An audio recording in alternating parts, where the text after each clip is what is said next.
Well, this is the, oh, now I gotta hit got it. Okay, well, welcome to the November 15, 2023 Landmarks Commission meeting.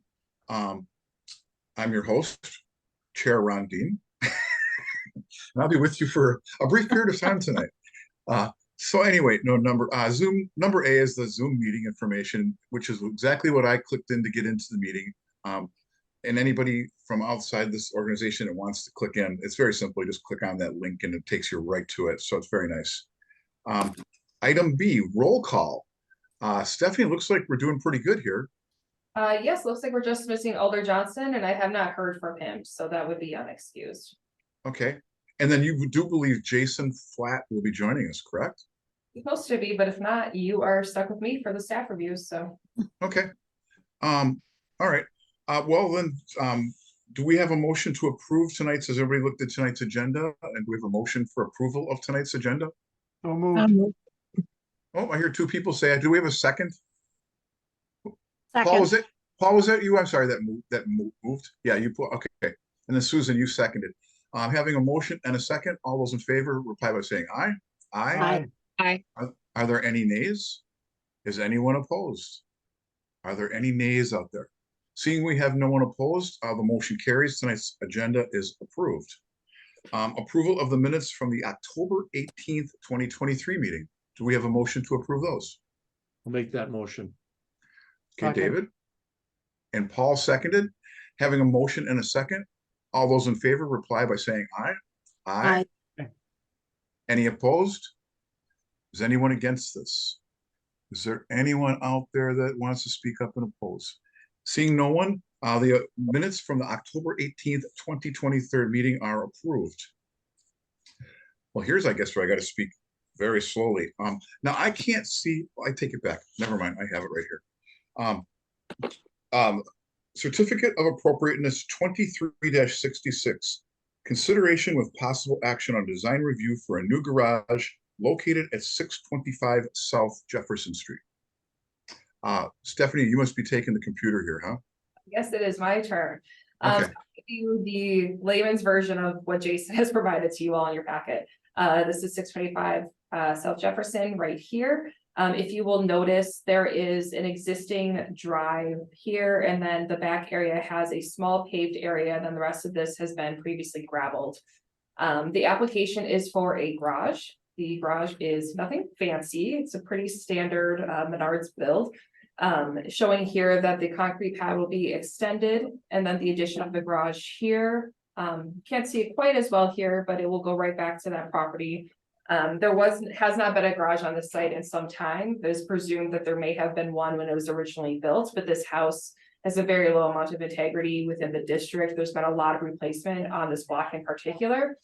So the addition of this style and material of garage will not have a negative impact on the district. So we are recommending approval with these notes from Jason. Thank you, Stephanie. Does anybody want to open the floor for discussion on this, or do we have any motions? I'll make a motion to approve.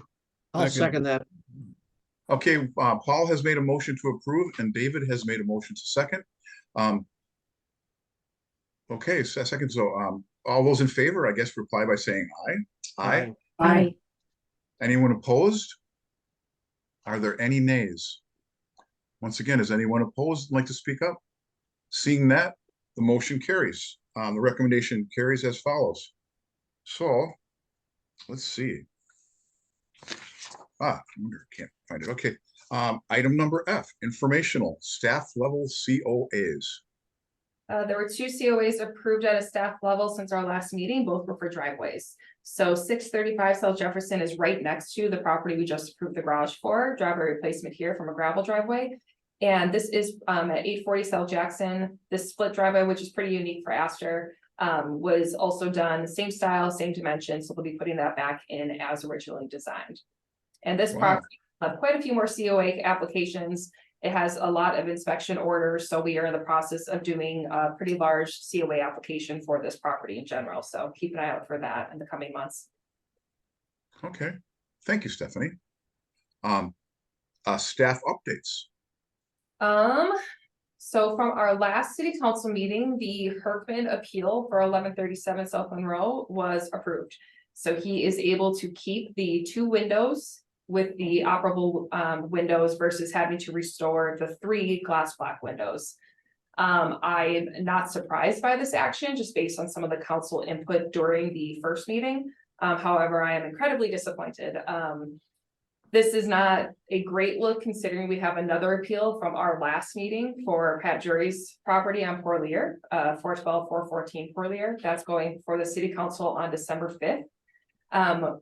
I believe that our development director, Cheryl Renier-Wig, is going to be taking the lead on presenting that one to try to give a more robust history on why preservation is important, why these buildings are important, how this building has impact on the Astor district, and give some statistics about how many COAs we approve, how much time Jason and I spend working with applicants, both on and off meeting times, to give a little bit more of a holistic picture, which we're hoping will frame this appeal in a better light than the last ones that have gone through to city council. So we may be reaching out to some of our commission members to see if they would like to come speak to this. David was at the last one and we got some conflicting information from our legal team, whether or not the commissioners could speak.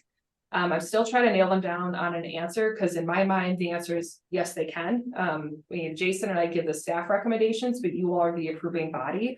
So there shouldn't be a reason why we wouldn't be able to have you be as part of our staff presentation.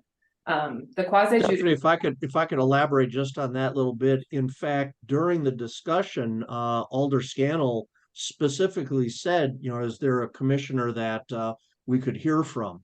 And we didn't have things organized to allow me to speak, but I think it was very telling that at least one alder wanted to hear from one of us directly. And if that can be put into place, I think that would be very powerful. I think so too. And I'm trying to work through, I think that Jason and I kind of lost some steam because the commission was running so well and our decisions were so well accepted for a couple of years that we've just kind of like been a little bit more relaxed in our education with the city council. So I'd like to put forward doing maybe more of an annual report to them, or maybe every 6 months doing a report out to the city council. So that way they are seeing the sheer volume of COAs that we're seeing. And in comparison, 1 denial per 50 COAs, usually those denials aren't just happening in a vacuum. They're after having, multiple discussions with people to try to get to a yes. So I think that it'll be more on my shoulders to do some more education with our city council and doing more public education with them, especially because we'll be getting a new council in April. So it'll definitely be my task to sit down with those new members, make sure they understand the importance of preservation, what this commission does, what our intentions are. So we'll be working on that a little bit more heavily in the next couple months. Stephanie, thank you for that, because I think you guys did a really good job of that. And I don't think it was, I can't remember the last time we went before the council, but maybe it was the bank property on Broadway, but it might have been last year prior to that. And you guys had an awesome summary of the amount of applicants that we had versus, the approvals versus the denials. And so I think that's important that the council or the public in general understand that, 99% of the things that come before this commission have been approved, whatever that statistic is. But it's substantial. And so, and even the cases that have not been approved, it's interesting. Some of the work in Astor, a lot of these projects, and I'm not saying this is a good thing, they've not gone ahead after the denial, where the people just gave up and didn't do anything. And so that's not necessarily a positive result, but we've only had a few people that have used their, I guess, right of due process to challenge with the council. And I think that is a good thing, that most of the applicants, it doesn't get to that point. Definitely. And I think that there are ones that we can showcase that were denied, or portions of their COA were denied, and then they worked with us to work within the bounds of the preservation code, and the project still went forward. It still succeeded. I know of a handful of them off the top of my head. So I'm sure that if I went back and did some more research on the ones that did have partial or full denials, that I could definitely tell that story as well. Stephanie, and to highlight your point, I think most of those have been partial denials. People have 8 items and like they get 7 out of 8 or 6 out of 8 that they're approved. And so I do agree with you on that. I mean, it's like, and I think you have that pretty well documented as well. So I and take excellent notes. If anything, I take excellent notes, so I definitely can get you all that down. yeah. Stephanie, the overturning from the last meeting, do you know data on the number of votes in which direction? No, we still haven't gotten our debrief from legal. They usually send it out within a couple of days and I still haven't received it. Okay. So I'm eager to see what that is because they have to give a full legal briefing on it to us. So that way we can respond if we feel like any of that is inaccurate or misrepresented. But I haven't received that yet. Okay. I do have observation to share, particularly came out of the last discussion with Mr. Drury. Once we mentioned the Secretary of the Interior standard and how that came from Washington, the conversation got a little derailed. But I took a look at the ordinance that actually promulgates what we do as a commission. And- Stop, what word was that? Pardon? What word was that? Promulgate. Promulgate it, to dictate, to tell. Yeah, okay, yeah. I think we went to different colleges. It's a good day when you learn something. Right, I was That's learning right. about porticocheres. Yeah, I'm right. sorry. Ah, I'm sorry if I'm being obsequious, Paul. I Martsky, apologize. get on board. The rest of us have been promulgated. So, but anyway, it's, the strength really comes from the ordinance, the local statute, the local law, and it's not actually from the Secretary of the Interior standards. The ordinance has got some pretty strong language about preservation, and that's the key word. Mr. Drury and the other folks are talking about how laws coming from Washington. Well, that's not accurate. The law actually came from the Green Bay Common Council, and they chose and they passed those very strong words about preservation. The secretary is just a reference, a citation. It's not the law. So, in the future, I think that's a way to look at it, is to say the Common Council has chosen very strongly worded local statute, local law to preserve and protect.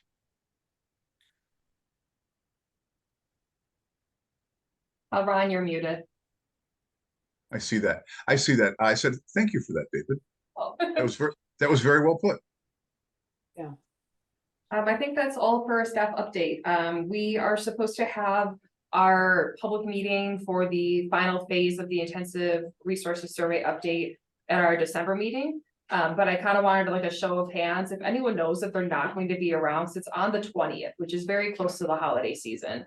So if that is cutting it too close for anyone's holiday plans, I'm happy to push that back until January. It'll be dependent on if we receive any COA applications. If we receive them, we have to hold the meeting unless the people are okay with pushing it to January. But I just wanted to get a feel to see if there's anyone in the room who knows absolutely not that they can't make it, so that way I can start making some decisions on that. I'll Very be well. here. Anyone else have anything to add here? No? Well, do we have a motion to adjourn the meeting? I'll motion to adjourn. Second. Okay, Rebecca has motion to adjourn. Susan has seconded. All those in favor, reply by saying aye. Aye. Aye. Is there anyone opposed? All right, well, happy holidays, happy Thanksgiving, everybody, and we'll talk soon. Thank Paul, you. your record stands.